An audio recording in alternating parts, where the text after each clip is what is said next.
Hello, this is Ben, and what we're going to do is take a look at the severe punishments, death penalty. Well, we're just going to take a look at the death penalty punishments. There's other punishments, severe punishment questions in the Old Testament. We're going to take a look at the death penalty ones. So, first of all, Numbers 35 actually talks about murderers getting the death penalty, which, we wouldn't see that as necessarily severe. We still do that today. But then, we look at Deuteronomy 22, and, if a man is found lying with the wife of another man, they shall both be put to death. Okay, and then we look at Deuteronomy 21. A man has a stubborn, rebellious son, won't obey the voice of his father or of his mother. Though they discipline him, he will not listen to them. They bring him out of the city, the elders of the city, and they will make the charge. He's a glutton and a drunkard, and he won't obey our voice. They shall stone him to death with stones. So those are three examples. Murder, punishment is stoning.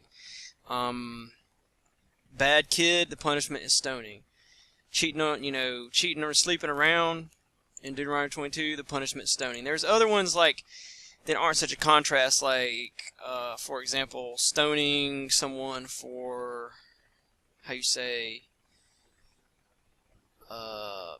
forcing someone into slavery. If you were to capture someone and force them into slavery, or own someone who is enslaved by force, the punishment is death. If you rape someone, the punishment is death. In certain examples, it talks about for sure. So, those we might would say, well, yeah, force someone into slavery, maybe you should kill them. Maybe you should kill rapists. But rebellious son doesn't seem to us, that's just sounds ridiculous. And then we've got people, adultery, really, death penalty.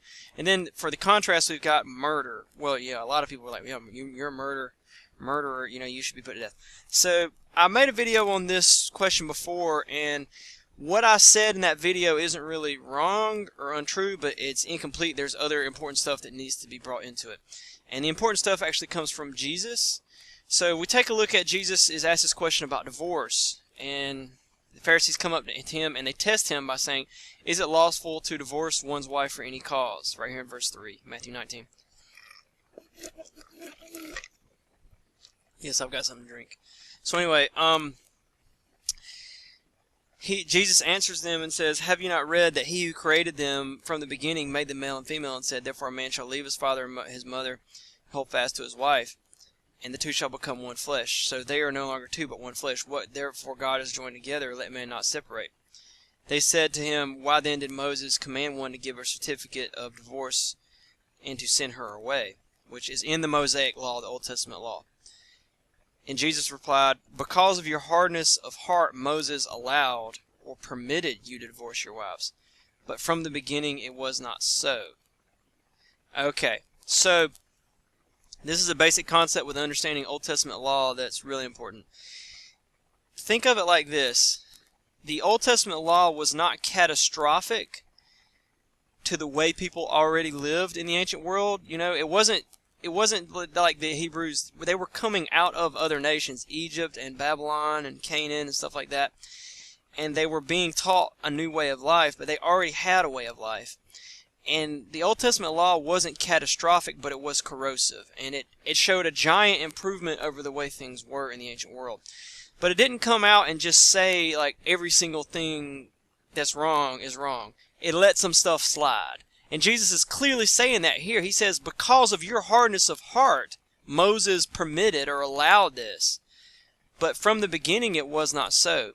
So what this means is there's room for moral development. In other words, Jesus is saying you can look at fundamental principles laid down in there, like in Genesis, when the way man and women are created, and you can deduce from that, therefore you shouldn't get divorced. Jesus says, he's very clear. God made them male and female, and we can even deduce that homosexuality is wrong from this, right? From what Jesus is saying here. And Jesus is just referencing Genesis, but it says marriage exists because gender exists. Because the male and female dichotomy of gender exists. With no male-female dichotomy, therefore no marriage.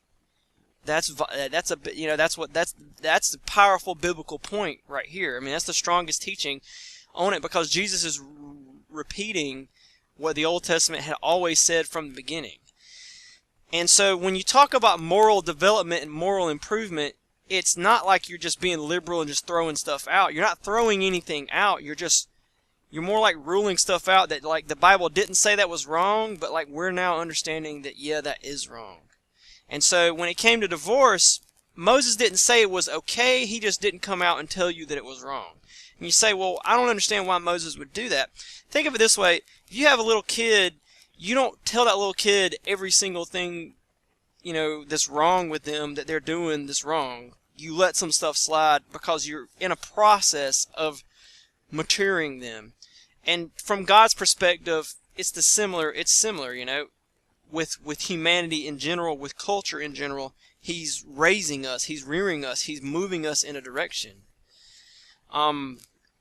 So with that concept in mind, that really begins to help us make sense of these things.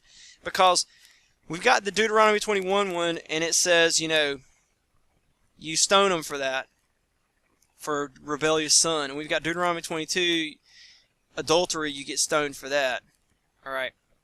So there's actually, I think, about 16 different things, and it says, if they do this, you stone them for that. If they do this, you stone them for that. If they do this, you stone them for that. Yeah, death penalty for this, death penalty for that. Take a look at Numbers 35. It talks about murder. And Numbers 35 is all about murder cases, and especially weird cases of murder. But look at this. It's talked about all these accidental deaths and a whole bunch of different things, but at the end it's very clear. It says, if anyone kills a person, the murderer shall be put to death on the evidence of witnesses, but no person shall be put to death on the testimony of one witness. Moreover, I don't want to skip any. Okay, yeah, I'm not skipping any. Moreover, you shall accept no ransom for the life of a murderer who is guilty of death, but he shall be put to death. And then he's talking about the accidental deaths. They had refuge cities for anyone who killed someone by accident, and you can't accept a ransom for that anyway, either. You shall not pollute the land in which you live, for blood pollutes the land, and no atonement can be made for the land for the blood that is shed in it, except by the blood of the one who is shed in it. You shall not defile the land in which you live. So this goes out of its way. He says a ransom, in other words, like a fine. You could pay a penalty, a fee, a financial punishment. He's saying, in the case of murder, absolutely no fine can be levied to deal with this infringement. You have to kill them. So think of it this way. Think like, I don't know, you're somewhere, you're a kid in school, or maybe you got like a difficult babysitter, or your parents are being hard on you, or you're somewhere, I don't know, you're on a sports team maybe, and the coach is being hard on you, but they're coming at you and they're saying, now if you guys don't turn in your homework on time, you fail the class. And if you guys get one question wrong on the test, you fail the class. And if you guys cheat on the test, you fail the class. And in the case of cheating, there will be absolutely no extra credit to get you out of failing the class. like think about like the reality of that. Like, you have all these crimes, and you say, someone does this, it's a death penalty. Someone does this, it's a death penalty. And if someone does this, they ain't getting out with a fine, it's the death penalty. And it's like, wait a minute. Like, if I came to you and gave you all these rules and gave you the same punishment for all the infringements, and then one of them I said, now in the case of this one, you absolutely are not getting off easy. Like, yeah, that's the point, is that if you bring all this, what we're saying together, there's room for moral development here. The Bible is not commanding you to kill someone for things. This is what the people normally did in the time. It's giving you a max punishment.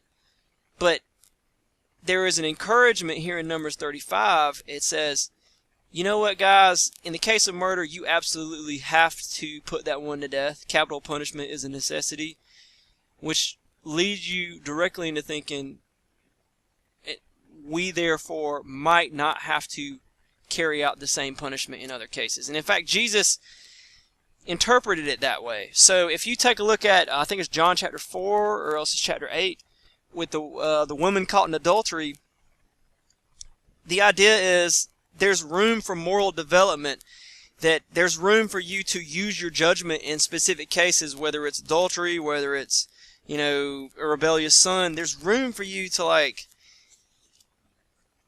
think this through and grow as a nation. That's the concept Jesus is talking about here. He didn't mean for them to just be okay with divorce. Moses permitted it because of their hardness of heart. And so Deuteronomy 22 and 21 are permitting things, that God doesn't want them to do because they got a lot of growing up to do.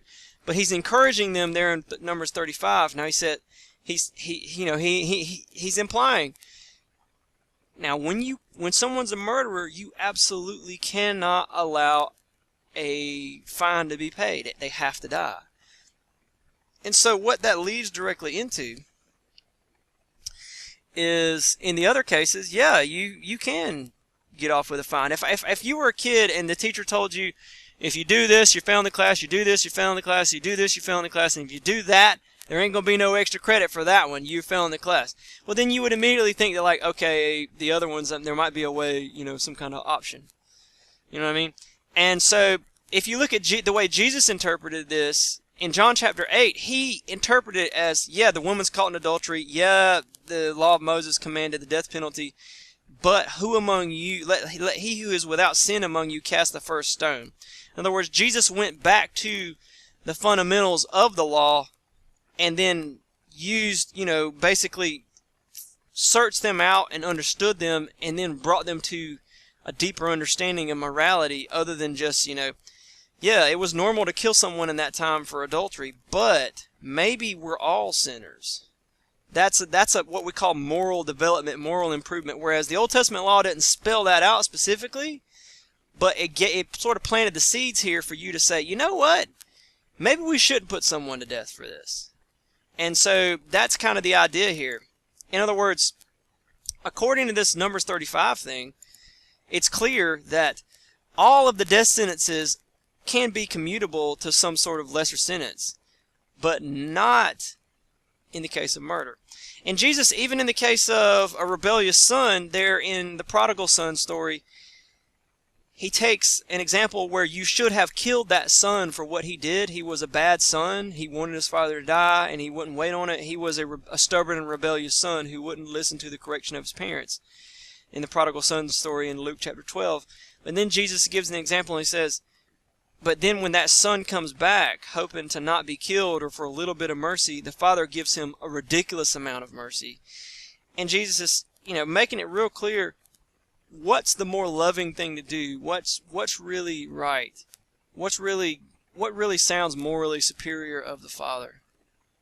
And that's the idea, is that the Old Testament law allowed things, like the death penalty for these things was allowed, but then it pushed you to think about improving yourself. And that's kind of what's going on here.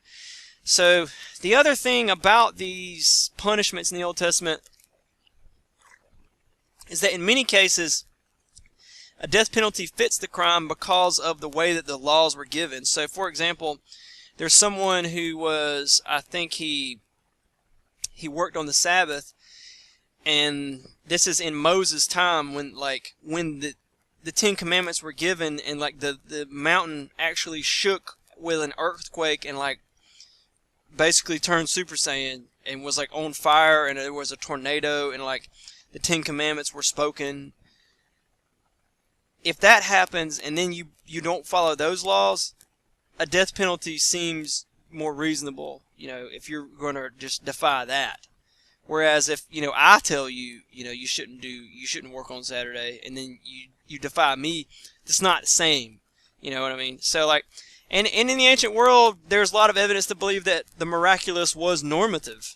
And so it would make sense, to do these things. But the important point we need to understand here is what Jesus is talking about in Matthew 19, that there's room for moral improvement. God is not going to just come down and catastrophically treat us like little kids who don't know that we're naked and just come down on society and culture for everything they're doing wrong. He's working with them to change them slowly over time. From the beginning it was not so. Moses permitted it because of your hardness of heart. But go back to the fundamentals and you see that you really shouldn't get divorced. You really shouldn't kill someone for adultery, because let he who is without sin among you cast the first stone. So anyway, there's that. I hope that makes sense, and we will see you next time.